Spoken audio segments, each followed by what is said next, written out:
राम राम मंडळी, कलम 302 विलॉग या आपल्या मराठी चॅनलमध्ये आपलं स्वागत आहे. थोडासा लेटच झालं आहे आज. आता एका मोहीम आहे 2 दिवस आणि तिथून पुढं कामाख्या. आतली गोष्ट सांगायची म्हणजे थोडंसं सुविरीक जुळवायला चाललं आहे माझ्याच मुलासंदर्भात. म्हणजे त्या संदर्भात एपिसोड येईलच आपल्या दुसऱ्या चॅनलवर. पण आपली जबाबदारीतून मुक्त होण्यासाठी आणि समाजाने एवढं भरभरून दिले त्याची परतफेड करण्यासाठी लग्नसुद्धा आगळ्या वेगळ्या पद्धतीचं असं करणार आहे. आपलं काय विमानाने वराड आणि जयपूर पॅलेसचा सेट असा हिशोब नाही आहे. जे काय आहे ते समाजाच्या कल्याणासाठी करणार आहे. दुसरी गोष्ट, ही जी घटना आहे ही घटना आपल्या जवळच्या राज्यात जरी घडलेली असली तरी त्यांची लग्न राहिल्यात अजून, किंवा जे मुली शोधण्याच्या तयारीत आहेत, लग्न करण्याच्या तयारीत आहेत, हा नवीन पॅटर्न जो आहे भारतात जन्माला येऊ घातलेला, महाराष्ट्रात तर चालूच आहे आता, तो पॅटर्न समजून घेणं गरजेचं आहे प्रत्येकाने. त्या पॅटर्नचं नाव मीच ठेवलेलं आहे, काय कोणाची गरज नाही मला विचारायची. सिया पॅटर्न. ती जी मॅटर आहे ना सियाचं, करोडपतींचं होणारा नवरदेव ढकलून देण्याचं, त्याच्या बाबतीत एक आतली गोष्ट तुम्हाला सांगतो.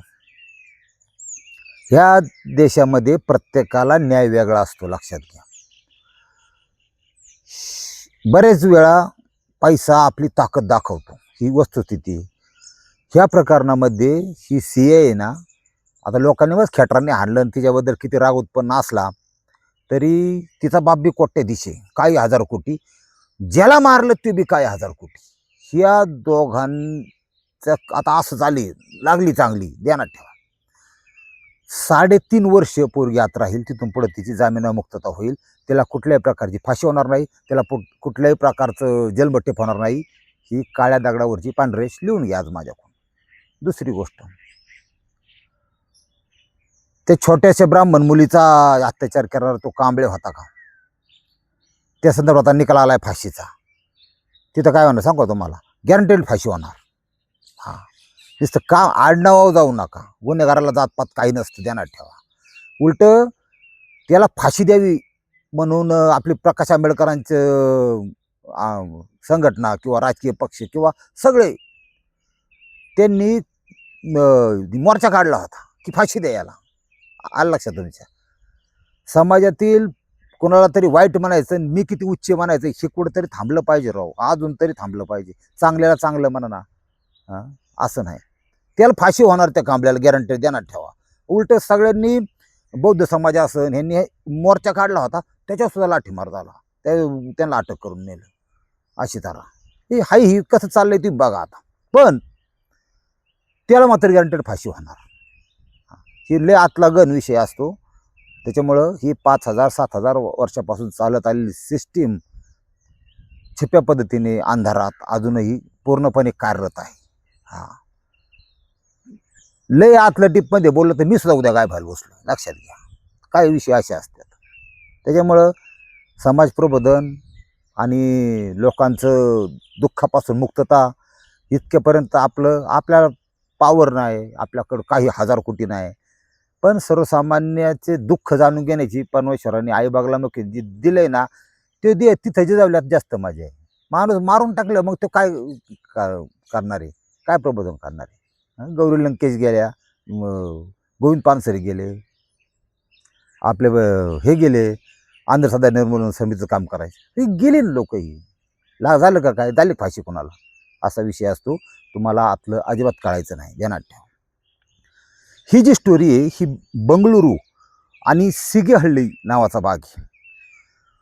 सोमसुंदर 55 वर्षीय गृहस्थ आहेत, त्यांची एक पत्नी आहे मधुलक्ष्मी. हे कुटुंब मिडल क्लास आहे. मिडल क्लास कशाला म्हणतात तुम्हाला सांगतो, मध्यमवर्गीय,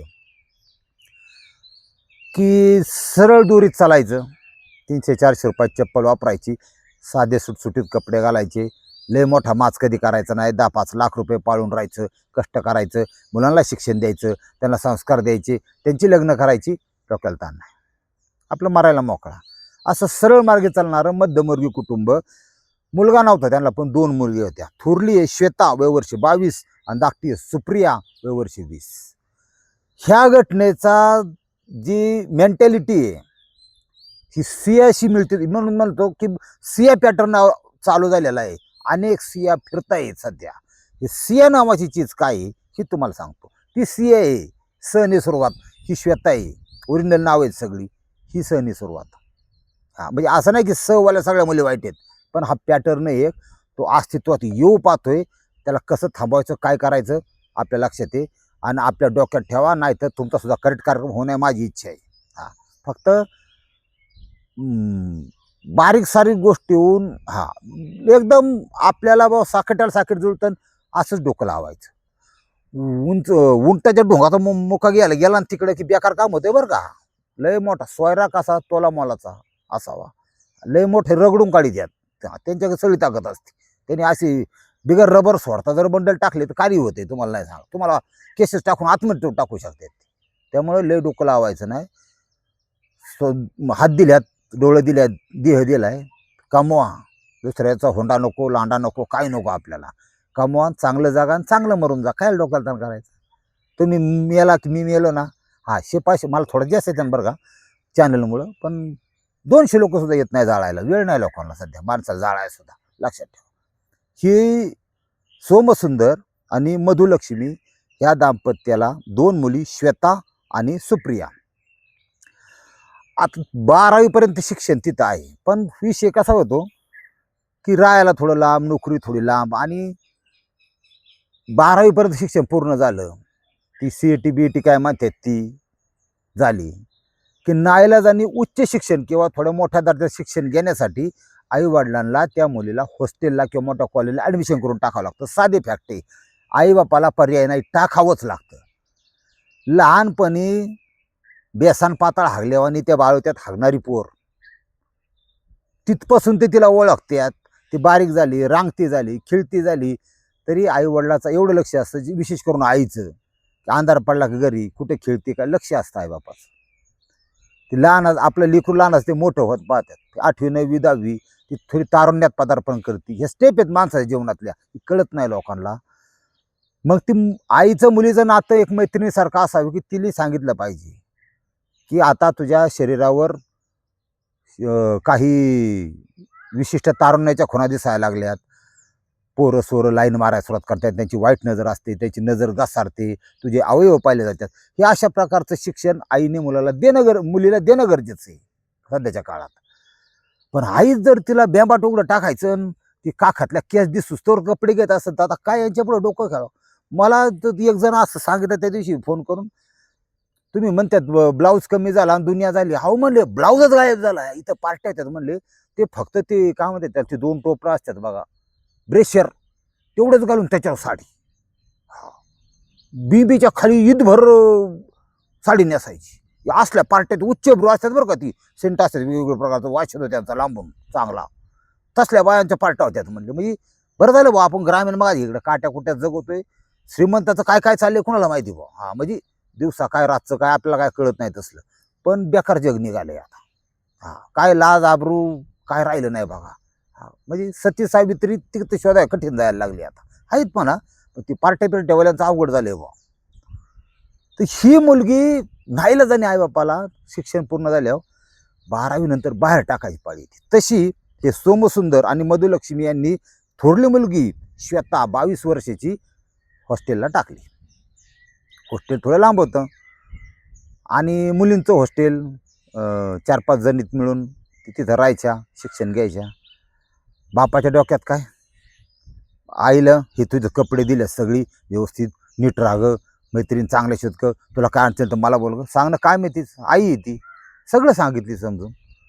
वडिलांनी बेटा पैसे किती आता हेच खर्चायला तुझ्याजवळ ठेव, त्यांच्याजवळ नका राहून द्या, पण बाप येतो हे राहून दे, आणि काय प्रॉब्लेम आला मला फोन कर बरं का, रात्रीचं वगैरे बाहेर फिरू नको, योग्य हॉस्टेलला इथंचे जेवायची सोय आहे, सगळे शॉपिंग बिपिंग समोरच्या दुकानात जा, जास्त लांब वगैरे जाऊ नको. असं तसं एक बाप आपल्या मुलांना एक विश्वास असतो, आपलं लेकरू असं म्हणू शकत नाही की तू बॉयफ्रेंड कर, तू बॉयफ्रेंड करू नको, कोणाबरोबर फिरू नको. थोडं त्या विषयावर बोलायला समाज लाजतो, ही गोष्ट खरी ध्यानात ठेवा. ते टाकली पोरगी. 2-4 महिन्याचा कालावधी गेला. 6 महिने झालं. मग हॉस्टेलमधून बापाला फोन आला. आता फोन आल्यानंतर म्हणले काय साहेब, म्हणले काय नाही, 1300 रुपये बाकी आहेत. म्हणजे कशाचे पैसे 1300? म्हणजे आपल्या हॉस्टेलची फी होती ना, ती 1300 बाकी. म्हणले मी नियमित पैसे पुरवतोय, 1300 बाकी कसं काय? नाही ऐका म्हणले, आमचं जे पूर्वीच आता 2 महिन्यापासून तर तुम्ही हे करत नाही आहेत, मुलगी आमच्या हॉस्टेलला नाहीच आहे, पण पूर्वीचे 1300 राहिल्यात. बापाची तर अक्कल बंद. 2 महिन्यापासून पूर्वी हॉटेलला नाही, मग हॉस्टेलला नाही, मग कुठे आहे? ती बायकोला म्हणला जावं लागेल मला, काय विषय बघून दे. रूम चेंज केलं, तुला बोलली होती का? म्हणले नाही बोलली. ती हॉस्टेल चेंज केलंय. त्यांनी त्यांचे 1300 रुपये द्यायला तिथे गेले. ते 1300 रुपये भरले. त्याच्या मैत्रिणींच्याकडे गेले, माझी मुलगी कुठे आहे? तर फोन नेहमी ते कॉलेजला येते, म्हणली येते, पण ती कुठे आहे? आता पोरींचं बी कसं असतं तुम्हाला सांगतो. त्या तिघी चौघी होत्या, त्यातल्या बाकी गप बसल्या. त्यांनी काही जास्त टोकं नाही लावलं, सांगे नको लावी करायला. पण एक असतीच, कोणतरी असतंच. ती त्याच्या बॉयफ्रेंड बरोबर अशा ठिकाणी आपलं फ्लॅटवर राहते. बघा ठीक आहे. आता बापाला तर पायाखाली जमीन सरकली, काळजात चार झालं. बॉयफ्रेंड समोर सोबत फ्लॅटमध्ये. हे जे सोमसुंदर आहेत वर्ष 55, चक्कर आल्यासारखं झालं. काय करावं काय नाही. आता त्यांना वाटलं हिने काय खेळ केला, परिस्थिती बघावा. गेले. ती स्वभावाने तापट होता गडी. तिथं गेलं तर पोरगी तिथं होती, बॉयफ्रेंड होता, दोघंच तिथं. तो पण शिकणारच विद्यार्थी होता. ठीक आहे. मग ती म्हणली 2-3 दिवस सुट्टी शनिवार रविवारमध्ये आहे ना. ते बापाने तिथं काय राडा घातला नाही, काय बाकी सगळे बघायला होते. तुझी आईची तब्येत बरं नाही, तू घरी चल. त्यांनी विचारलंच नाही की तू हा पोरगा कोण होतो इथं का, काही विचारलं नाही. ती आपली बाम ठेवानी निघाली, आणली घरी. रस्त्याने काय बोलणार, बाळा तुला जेवायचं का, खायचं काय, फ्रूट घ्यायचं का, तुला काय पॉपकॉर्न घ्यायचं का, विचारायचं ते बाप. काय नाही, बाम ठीच ना आतून. हा, ही सिया बनली होती, सिया पॅटर्न. आली घरी, आली घरात घेतली, तिला हाणली नाही, मारलं नाही, काही नाही. ते आईला म्हणले की त्या बायकोला बोलवलं आपल्या, म्हणली पुरी सोडून ही एका मुलाबरोबर फ्लॅटमध्ये राहते, ह्याचं उत्तर दे तू. पुरीने काय म्हणावा, तुम्ही बुरसटलेल्या विचाराचे आहात. तो टॉपर आहे, टॉपर कळतो का म्हणले तुम्हाला? तो त्याच्या अभ्यासामध्ये द बेस्ट आहे. तो कमीत कमी 18-20 लाखाचं वार्षिक पॅकेज घेणार ITचा. हा, मी बी त्या क्षेत्रात आहे. अभ्यासाची देवाण माझ्यापेक्षा सिनियर आहे, अभ्यासात देवाणघेवाण होते. आणि आम्ही दोघं, आमचं काय प्रेम बिम नाही, आम्ही लिव्ह इन मध्ये राहतो. पोरी कोण ऐकलं बरं का हे शब्द? आता ती आई आहे, तिला ती लिव्ह इन आता तिला कळलं का नाही कळलं कोणाला माहिती. पण तिने 4-2 तर वाजवल्या पोरीला. ती वैतागली, चिडली. म्हणली तुम्हाला कळतं का काय, लिव्ह इन मध्ये काय, हा शेकडो हजारो लोक लिव्ह इन मध्ये राहतात, ही लिव्ह इन आहे म्हणले. म्हणजे आता इथे मराठीतून त्या लिव्ह इन रिलेशनशिपचा अर्थ थोडा फोडून सांगणं, कारण आपले बरेचसे सबस्क्रायबर रानात असतात, ग्रामीण भागातले, त्यांना लिव्ह इन रिलेशनशिप कळतच नाही. म्हणजे थोडक्यात मराठी दिस काढून तुम्हाला सांगतो, बिगर लग्नाचं जोंबाजोंबी, बिगर लग्नाचं लाथळ असं करायचं. आणि हुशार असतात, शिकलेले असतात, त्यांना गोळ्या बिळ्या करतात, प्रिकॉशन घेतात, कंडोम वापरतात, गोळ्या खात्यात, पण ती काय पॉरबिर होऊन देत नाही. पण त्यांचा एक अलिखित करार असतो त्या दोघांचा. कसा माहिती आहे का? सुख दे सुख घे, डोक्याला ताण नाही. मी तुला काय दिलं नाही, तू काय घेतलं नाही, जगाने काय पाहिलं नाही. एन्जॉय करायचा जीवनाचा, लाईफचा, जिंदगीचा, लैंगिक सुखाचा.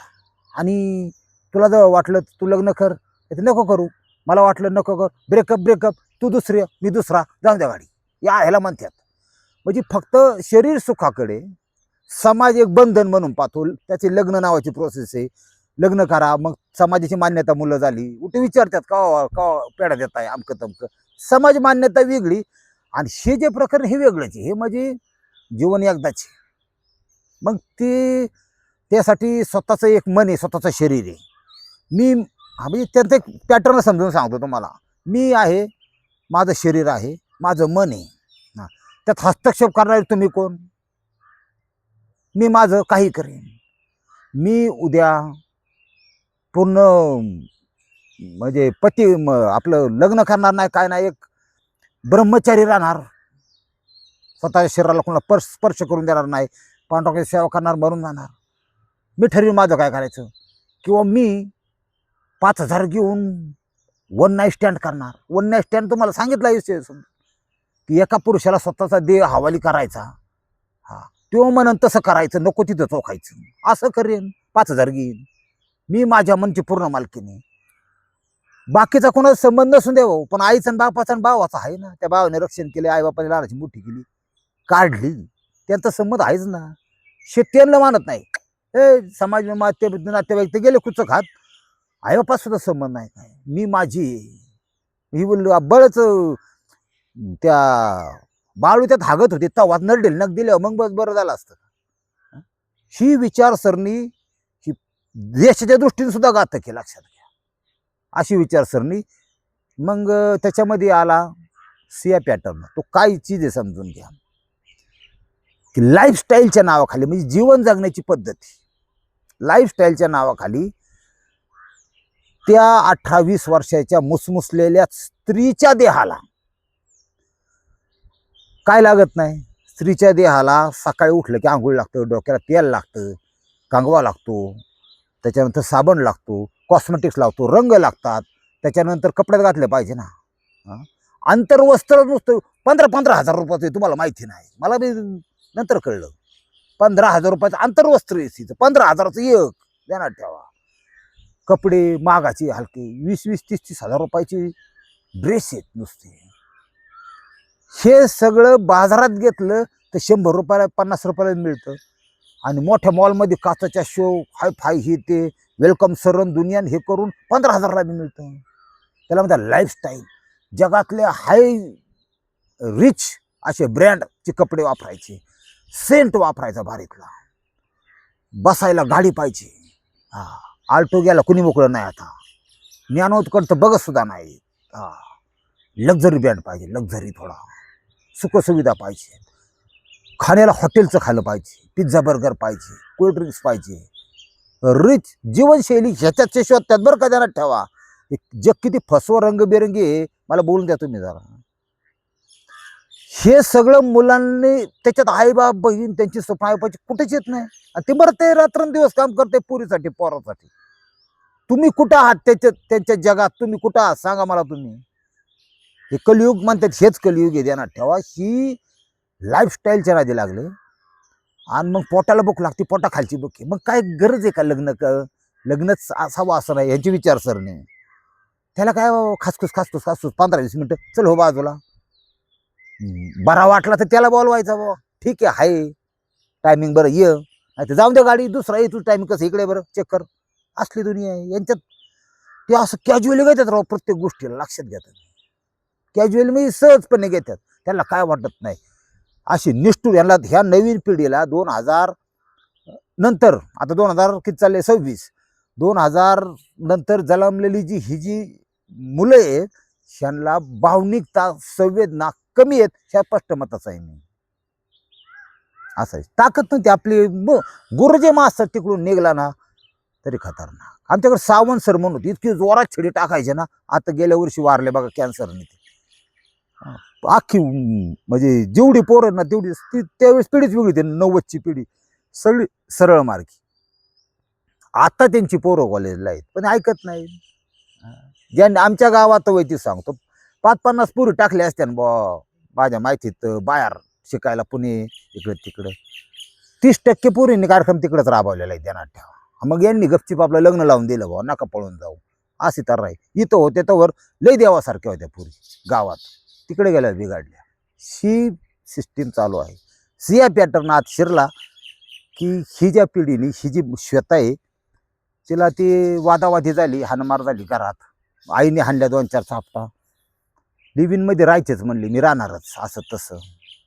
मग तिने थोडं 2 पावलं मागं घेतली. मग म्हणली नका हे करू, लय वडून ताणू काय उपयोग नाही. त्या बापाने तिला परत लेडीज हॉस्टेलमध्ये टाकली आणि त्या पोराचा नंबर वगैरे ब्लॉक केला. त्याला फोन केला की तू जाग्यावर खेळ रिंगणात नाही तर तुझं शिक्षण करिअरचं वाटलं होईल. त्याचं बी विचारसरणी वेगळीच. तो म्हणला मी काही तुमच्या मुलीवर जबरदस्ती केलेली नाही आहे, लक्षात घ्या. हां, ती सज्ञान आहे तिचा, ती आम्ही कायदेशीर एकत्र राहत आहोत. मी बघा हे असंही. हां, तुम्ही माझ्याविषयी काय बोला, तुमचा काही संबंध नाही माझा आणि आम्हाला काय लग्न नव्हतं करायचं. मला गरज होती माझ्या देहाला ब सेक्ससाठी काहीतरी हवं म्हणून ती मिळाली. तिला गरज होती पुरुष हवं म्हणून आम्ही एकत्र आहेत, लिव्ह इन रिलेशनशिपमध्ये. ती बाकीचं आम्हाला सांगू नका काय, आणि परत मला फोन करायचा नाही. लिबर तर आहे का? मग याचीच पुरी बघून ह्याच ऐकून घ्यायचं ही अशी दुनिया निघाली. झालं ताटातूट झाली. आता ती सवय लागली एकमेकाच्या शरीराची एकमेकाला. ती काय थांबतात का तुम्हाला वाटतं? बापाच्या ना ऐकण्याचे थांबणे असं एवढं सरळ मार्गी जग राहिले का? हा, मग तिने डोकं लावलं. मग तेरे बगैर जी नाही सकती, ती सावधच होतं. मला पण तुझ्या देहाची सवय लागली, मी तुझ्याशिवाय जगू शकत नाही, अशी दुनिया आहे. मग काय करायचं? त्याला म्हणतात सिया पॅटर्न, की आपल्याला एकत्र राहायचंय, आपल्याला लिव्हिंगमध्ये राहायचंय, आपल्याला एकत्र मजा अनुभवा एकमेकाची बिगर कपड्याची. तर ह्याच्या आड जे येईल ना त्याला ह्या जगातूनच संपवायचं. त्याला म्हणतात सिया पॅटर्न. हां, अजूनही मला कधी कधी वाटतं की का त्या बिचाऱ्याला टाकायला लावा त्यांनी, मला लग्न नाही करायचं. अजून एक काहीतरी अँगल असला पाहिजे ठरवलं. अजूनही ते माध्यमासमोर नाही आलेला. आणि अजिबात त्या पोरीच्या बापाला त्यांनी किती पण काय अजिबात वळण नाही लावलेलं त्या पोरीला सियाला. तर सिया पॅटर्न की डायरेक्ट संपवायचं. त्या खाल्लं बिचाऱ्याला ह्या केसमध्ये सुद्धा ह्या श्वेताने म्हणली आपल्याला अडवून त्याला संपवायचं. काय करतो, तारीख उजाडली 28 जून, आत्ता 4-5 दिवस झालेत. म्हणली ये तू सुरा घेऊन आणि मी पण आहे, आपण यांच्यावर हल्ला करू, यांना मारू, असं करू तसं करू. ते आलं चाकू घेऊन. ती काय मग असंच आहे, ती शिक्षण गेलं त्याच्या आई पण काय त्याला खून करायला पाठवला जाऊ तिथं. ही नवीन पिढी आहे बरं का, ध्यानात ठेवा. जाटमॅन पिढी ही. ती गेलं चाकू घेऊन. त्या दिवशी घरात 20 वर्षाची तिची धाकटी बहीण आहे सुप्रिया, हिचं वय 22 होतं. 20 वर्षीय सुप्रिया, मधुलक्ष्मी आई 48 आणि सोमसुंदर वर्ष 55. वाद झाला. ह्या स्वतः श्वेताने आणि त्याच्या प्रियकरेचं नाव आहे केतन ठोकेकर. ठोकेकरच्या मदतीने 3-4 पोटात चाकू खोपसल्यात. अगदी 20 वर्षाची बहीण सुद्धा नाही सोडली. जे सियाच्या डोक्यात होतं ते श्वेताच्या होतं. त्यांना सेम पॅटर्न पुढे येतोय, खलासच करून टाकायचं डायरेक्ट. हा, सिया पॅटर्न खोपसले आणि ते गेला पळून. ती त्याच्याबरोबर गेली. ती काय राहिली तिथं मग. हा, ती गेली. जिथं ठोक्या, जिथं चुंगी, तिथं मी, चला. ती गेली बोंबलत निघून. पण त्या म्हणजे आवाज हे ते शेजारी पाजारी जागे झाले. त्यांनी ती बघितलं विषय, पोलीस स्टेशनला फोन केला, ॲम्ब्युलन्स तातडीने बोलावली. 20 वर्षीय मुलगी सुप्रिया आणि मधुलक्ष्मी आई दोन्ही रक्तात थळ्यात जाग्यावर. पोटात चाकू मारल्या माणूस लवकर मरतो, याचं कारण तुम्हाला सांगतो. तुम्ही समजा जेवण केलं, कधी बघा जेवण केल्यानंतर एक अर्धा पाऊण तास थंडी वाजते. याचा अर्थ शरीरातलं बरंचसं रक्त जेवढं पुरं आहे तेवढं हातापायाचं सगळं रक्त त्या जठराभोवती अन्न घुसळण्यासाठी जातं. रक्ताच्या शिरा तिथं जास्त असतात आणि त्या रक्ताच्या शिरांना जर चाकू खोपसला गेला तिथं तर ते अत्यंत स्पीडने रक्त बाहेर निघतं तिथनं. रक्तस्राव तुम्ही साधारण 350 ml रक्त शरीरातून आपण रक्तदान म्हणतो तेवढंच काढतात बघा, 350. त्याच्यापेक्षा जास्त रक्त काढलं कमतरता तयार होते आणि चक्कर यायला सुरुवात होते माणसाला. त्यामुळे 350 पेक्षा जास्त रक्त काढत नाहीत. ते रक्त शिरा तुटलं की ते बाहेर येतं, माणसाचे वाचण्याचे चान्सेस कमी असतात. दोघी जागावर खलास झाल्या होत्या, बाप जिवंत होता. हां, मग पण रक्त त्याला पण खूप असलेलंच होतं. ॲम्ब्युलन्समध्ये टाकलं. पोलीस स्टेशनात ते हुशार माणूस होता, मला माझा जबाब लिहून घे, मी जगल मरल. त्या दोघींना किती मारले काय, त्यांना घेतली का ॲम्ब्युलन्समध्ये घेतलं का बघा. म्हणजे बाप मारताना सुद्धा कुटुंबाची काळजी करत होता की माझी थोरली मुलगी श्वेता आणि तिचा जे प्रियकर केतन, ह्या दोघांनी मिळून आम्हाला वार केलेले आहे. हां, तर तुम्ही यांना सोडू नका साहेब, असं तसं त्यांनी स्टेटमेंट दिलं. रुग्णालयापर्यंत जाईपर्यंत माणूस बेशुद्ध झाला आणि मरून गेला. त्याला म्हणा बाप. तुमची आमची तरी काय परिस्थितीच आहे. आपण जीवात जीव आहे ना, कधी बी बघा एक बाप घरी लेकरं बाळ असत्यांना किंवा सण सुद्धा आलाय, तो अजिबात स्वतःचे कपडे हेच अजिबात विचार करत नाही. ती घेऊ नाही तर नाही घेऊ, नाही तर बायकोला म्हणणार ती चांगलं आहे अजून ड्रेस इस्त्री कर, ते पावल्या राहत आयरात आलताना ती काढ बरं मी टाकतो शिवायला. पण घरच्याला लेकरा बाळांना ती नवं घेणार, चांगलं घेण्याचा, मागाचं घेण्याचा प्रयत्न करणार, याला म्हणतात बाप. बाप काढायला सुद्धा बाप व्हावं लागतं, हे बी खरं आहे. आता इथं ते स्टेटमेंट दिलं, पोलिसांनी स्टेटमेंटच्या आधारे ही दोघं लगेच विचारली, कारण ही काय बिगर राखलीच असते, ह्यांना काय लय अकराशाला बाग नाही, ध्यानात ठेवा.